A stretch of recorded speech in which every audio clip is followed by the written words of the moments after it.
रमता राम जपो रे प्राणी, अब तो सुन ले राम कहानी। है 7वें अध्याय में स्पष्ट लिखा है गीता ज्ञानदाता ने कि अर्जुन अब मैं तुझे ऐसा ज्ञान सुनाने जा रहा हूं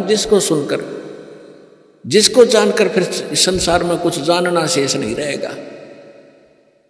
अब देखिएगा, अब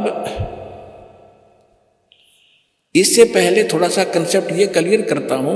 चौथे अध्याय का 32वें श्लोक में इन्होंने गड़बड़ कर रखी है, अनुवाद करता हूं। ये देखिएगा चौथे अध्याय का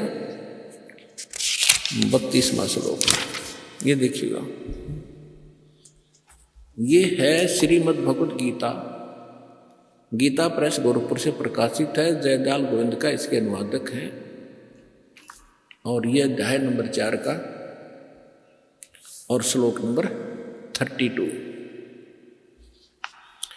इसमें देखिएगा एवं बहुविधा यगा वितता, ये ब्रह्मण शब्द है, ब्रह्मण मुखे, ब्रह्मण मुखे। आप एजुकेटेड है पुण्यात्मा, परमात्मा ने आपको शिक्षा इसलिए दी है कि आप भगवान को पहचानने में सक्षम हो जाए। नहीं तो पिछला इतिहास देख ले, दास का जन्म जब हुआ हमारे यहाँ कोई शिक्षा नहीं थी और सब सुख चैन से जिया करते थे, प्यार से रहते थे, बेईमाना नहीं था। इस शिक्षा ने हमारी नैतिकता खराब कर रखी है। जब से हम शिक्षित और अपने आप को विकास मानते हैं, जिसको बड़ा तरक्की कर ली, अपना पतन कर लिया हमने। ऐसी फिल्में देखते हैं बच्चे, ऐसा बिगड़ गया, आपस में प्रेम रहा नहीं। परमात्मा को मालूम था कि इसमें अवगुण बहुत है, इसलिए अभी तक हमारे तक इस विषय को आने नहीं दिया था एजुकेशन वाले को। अब देना, ये एजुकेशन देना अनिवार्य समझा कि इसके बगैर ये समझ नहीं सकते भगवान कौन है, कैसा है। ये हमारे काल के दूत इनको मूर्ख बनाए बैठे, इसलिए परमात्मा ने आपको शिक्षा दी और ये इंस्ट्रूमेंट बनाए जो आज आप प्रोजेक्टर देख रहे हो, चिप देख रहे हो, मोबाइल में अपना सत्संग सुन रहे हो। ये गॉड गिवन है, मनुष्य के सत्तर की बुद्धि का बनाया हुआ नहीं है। पुणात्मा 1994 में दास ने सत्संग शुरू किया था गुरुदेव के आदेश से। उससे पहले चैनल नहीं थे, उससे पहले ये VCR होया करती से मोटे मोटे लीतर से होया करती, DVD वो चला करती थी, थोड़ी थोड़ी चली, शुरुआत हुई थी उनकी। और ना कोई टीवी चैनल थे। अब परमात्मा ने विस्फोट किया, ऐसे साधन बना दिए कि परमात्मा के बच्चे यथार्थ ज्ञान को घर बैठे देखेंगे और भगवान को पहचान कर दौड़े आएंगे, अपना कल्याण करवाएंगे और सदा के लिए सुखी हो जाएंगे। तो इसलिए ये रूबरू आपके किया जा रहा है कि अपने वो सदग्रंथ जिनको आप शिरोधार्य मानते रहे हो, अब श्रीमद् भगवद गीता का स्थान हिंदू समाज के अंदर अद्वितीय है। और जब हमारे वो क्यों है, क्योंकि इसके अंदर एक अनमोल ज्ञान है, इसलिए शिरोधार्य हमारे को और बहुत आदर से हम इस ग्रंथ का नाम लेते हैं श्रीमद् भगवद गीता जी। अब इसमें लिखा क्या है, ये हमें संदेश क्या दे रहा है, इसके विपरीत हमें बताया जा रहा था।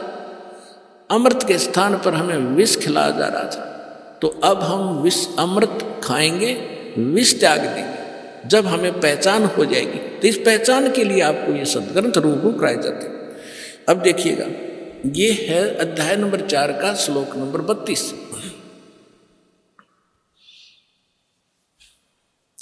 इसमें ये है एवं बहुविधा यज्ञा वितता ब्रह्मण मुखे, ये ब्रह्मण मुखे शब्द है। कर्मजान विधितान सर्वान एवं ज्ञात्वा विमोक्षसे, इसका अर्थ इन्होंने कैसा किया है कि इस प्रकार और भी बहुत तरह के यज्ञ माने धार्मिक अनुष्ठान, इन्होंने ब्रह्मण मुखे का अर्थ या अनर्थ कर दिया, वेद की वाणी बोल दी, लिख दिया। वेद की वाणी में विस्तार से कहे गए हैं और उन सब को तू कर्म जान, ये गलत है, शारीरिक क्रिया द्वारा संपन्न होने वाले जान, इस प्रकार तत्व से जानकर उनके अनुष्ठान द्वारा तू कर्म बंधन से सर्वथा मुक्त हो जाएगा। अब इन्होंने जो गड़बड़ की है यहाँ की है, ब्रह्मण मुखे का अर्थ कर दिया वेद की वाणी। अब देखिएगा कहते हैं चोर चुरावे तुंबड़ी और गड्ढे पानी में, वो गड्ढे हुआ ऊपर आवर में सच्चाई छनी ना। अब किसी चोर ने किसी का तुम्बा चुरा लिया और उसने छुपाने की कोई जगह पाई ना, पानी में छोड़ा नीचे और बाहर बैठ जाके इतनी देर में फिर आ ले ऊपर, वो फिर दबे, वो फिर कितना चमक जाए थोड़ा सा ऊपर ने। तो इन्होंने कोशिश बहुत की है सच्चाई को उस तुम्बे की तरह जल में छुपाने की, पर छुपा नहीं करता जल में तुम्बा। तो अब देखिएगा गीता अध्याय नंबर 17 के श्लोक नंबर 23 में यही शब्द है ब्रह्मण। यहां इन्होंने अनुवाद ठीक कर दिया। ये देखिएगा अध्याय नंबर 17 का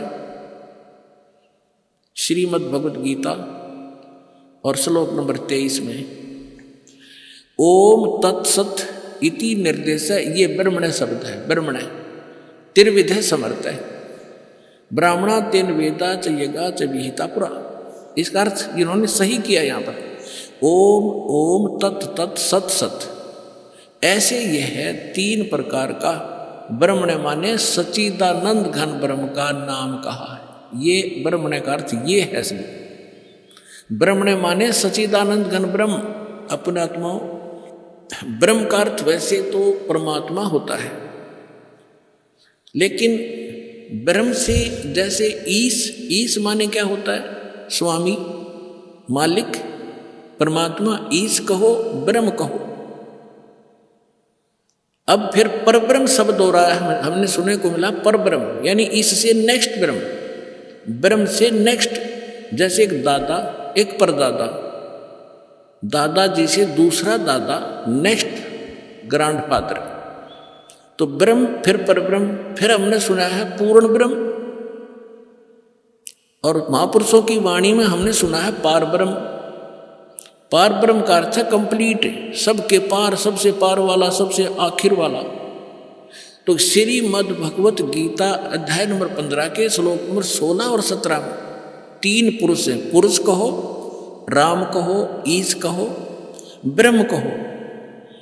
अब जैसे ब्रह्म, फिर परब्रह्म और फिर पूर्ण ब्रह्म, इसी प्रकार गीता जी में 3 पुरुष बताए हैं 15वें अध्याय के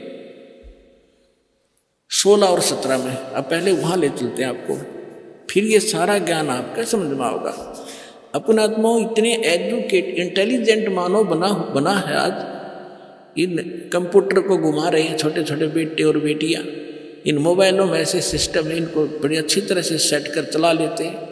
अरे अध्यात्म मार्ग में सब तो पिछड़ गए हम, अब हम अध्यात्म मार्ग में ऊपर आएंगे, पूरा विश्व सुखी होगा, आप भी सुखी होगे, आत्मिक शांति होगी।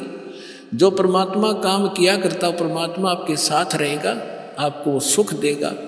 अब देखो कितने ही अच्छी फिल्म आप देख रहे हो और कितनी सुख सुविधा आपने उपलब्ध कर ली वैज्ञानिक तरीके से, और कल एक जवान बेटे की मृत्यु हो जा, एक आंख नहीं सुहा वो टेलीविजन और वो गाने, उन्हें फोड़ना दिल कराए न फूकजों की तगेर के। तो पुण्यात्माओं ये नकली सुख है, असली सुख भगवान से मिलेगा। तो दास आपको विधि बताएगा, आप भी सुखी, आपका परिवार भी सुखी, आपकी 101 पीढ़ी पार हो जाएगी, वो मार्ग आपको बताएगा।